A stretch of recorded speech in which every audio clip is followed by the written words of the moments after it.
ವಿಶ್ವೇ ಮತ್ತೊಂದು ವಿಡಿಯೋಗೆ ಎಲ್ಲರಿಗೂ ಆತ್ಮೀಯ ಸ್ವಾಗತ. ಕಲರ್ಸ್ ಕನ್ನಡದಲ್ಲಿ ಪ್ರಸಾರವಾಗುತ್ತಿರುವ ಪ್ರಮುಖ ಸೀರಿಯಲ್ ದೃಷ್ಟಿಪಟ್ಟು ದಿಢೀರ್ ಅಂತ ಅಂತ್ಯಗೊಂಡಿದೆ. ಇದಕ್ಕೆ ಕಾರಣ ಏನು ಅಂತ ಈ ವಿಡಿಯೋದಲ್ಲಿ ನೋಡೋಣ ಬನ್ನಿ. ಹಾಗೆ ಇದೇ ಮೊದಲ ಬಾರಿಗೆ ನಮ್ಮ ಚಾನೆಲ್ನ ನೋಡ್ತಾ ಇದ್ರೆ ಪ್ಲೀಸ್ ಸಬ್ಸ್ಕ್ರೈಬ್ ಮಾಡಿ, ಹಾಗೆ ಪಕ್ಕದಲ್ಲಿರುವ ಬೆಲ್ ಐಕನ್ ಒತ್ತಿ, ಹಾಗೆ ವಿಡಿಯೋ ಇಷ್ಟವಾದಲ್ಲಿ ಒಂದು ಲೈಕ್ ಕೊಡಿ. ಕಲರ್ಸ್ ಕನ್ನಡದ ಟಾಪ್ ರೇಟಿಂಗ್ ಸೀರಿಯಲ್ ಅಲ್ಲಿ ಇದು ಒಂದು ಸೀರಿಯಲ್ ಅಂತಾನೆ ಹೇಳ್ಬೋದು ದೃಷ್ಟಿಪಟ್ಟು. ಆದ್ರೆ ಈ ಧಾರಾವಾಹಿಯಿಂದ ನಾಯಕನ ಪಾತ್ರದಲ್ಲಿ ನಟಿಸುತ್ತಿದ್ದ ದತ್ತಾಬಾಯ್ ಅಂದ್ರೆ ವಿಜಯ್ ಸೂರ್ಯ ಈ ಧಾರಾವಾಹಿಯಿಂದ ಹೊರಗಡೆ ನಡೆದಿದ್ದಾರೆ ಎಂಬ ಮಾಹಿತಿ ಇದೆ. ಹಾಗೆ ಈ ಸೀರಿಯಲ್ ಮುಕ್ತಾಯಗೊಂಡಿದೆ. ಹಾಗೆ ದೃಷ್ಟಿಪಟ್ಟು ಸೀರಿಯಲ್ ಮುಗಿಯೋದಕ್ಕೆ ಪ್ರಮುಖ ಕಾರಣವೇನೆಂದ್ರೆ ವಿಜಯ್ ಸೂರ್ಯ ನಾಯಕನ ಪಾತ್ರದಲ್ಲಿ ಹೊರಗಡೆ ನಡೆದಿದ್ದಾರೆ. ಹಾಗೆ ಇದೇ ತಿಂಗಳ 28ನೇ ತಾರೀಕು ಬಿಗ್ ಬಾಸ್ ಸ್ಟಾರ್ಟ್ ಆಗೋದ್ರಿಂದ ಬಿಗ್ ಬಾಸ್ ಸೀಸನ್ 12 ಅದರಿಂದ ಈ ಸೀರಿಯಲ್ ನ ಅಂತ್ಯ ಮಾಡಿದ್ದಾರೆ ಎಂಬ ಮಾಹಿತಿ ಇದೆ. ಹಾಗೆ ದೃಷ್ಟಿಪಟ್ಟು ಕೊನೆಯ ಸಂಚಿಕೆಯನ್ನು ಇವತ್ತಿನ ಎಪಿಸೋಡ್ ನಲ್ಲಿ ನೋಡಬಹುದು ಅಂತಾನೆ ಹೇಳ್ಬಹುದು.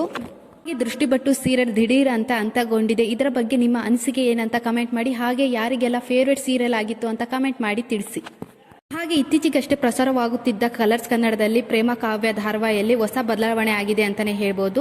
ಹಾಗೆ ಈ ಧಾರಾವಾಹಿಯಿಂದ ಲಕ್ಷ್ಮೀ ಸಿದ್ದಯ್ಯ ಅವರು ಹೊರ ನಡೆದಿದ್ದಾರೆ. ಹಾಗೆ ಅವರ ಪಾತ್ರಕ್ಕೆ ಬೇರೆ ಒಬ್ಬರನ್ನ ತಂದಿದ್ದಾರೆ ಅಂತಾನೆ ಹೇಳ್ಬೋದು. ಹಾಗೆ ಕತೆ ಮುಗಿಸಿದೆ ಕಲರ್ಸ್ ಕನ್ನಡದ ದೃಷ್ಟಿಪಟ್ಟು ಧಾರಾವಾಹಿ ಅಂತಿಮ ಅಧ್ಯಾಯ ಇವತ್ತು ಸಂಜೆ 6 ಗಂಟೆಗೆ ನೋಡಬಹುದು ಅಂತಾನೆ ಹೇಳ್ಬೋದು. ಹಾಗೆ ಇದೇ ಮೊದಲ ಬಾರಿಗೆ ನಮ್ಮ ಚಾನೆಲ್ನ ನೋಡ್ತಾ ಇದ್ರೆ ಪ್ಲೀಸ್ ಸಬ್ಸ್ಕ್ರೈಬ್ ಮಾಡಿ, ಹಾಗೆ ಪಕ್ಕದಲ್ಲಿರುವ ಬೆಲ್ ಐಕನ್ ಒತ್ತಿ, ಹಾಗೆ ವಿಡಿಯೋ ಇಷ್ಟವಾದಲ್ಲಿ ಒಂದು ಲೈಕ್ ಕೊಡಿ.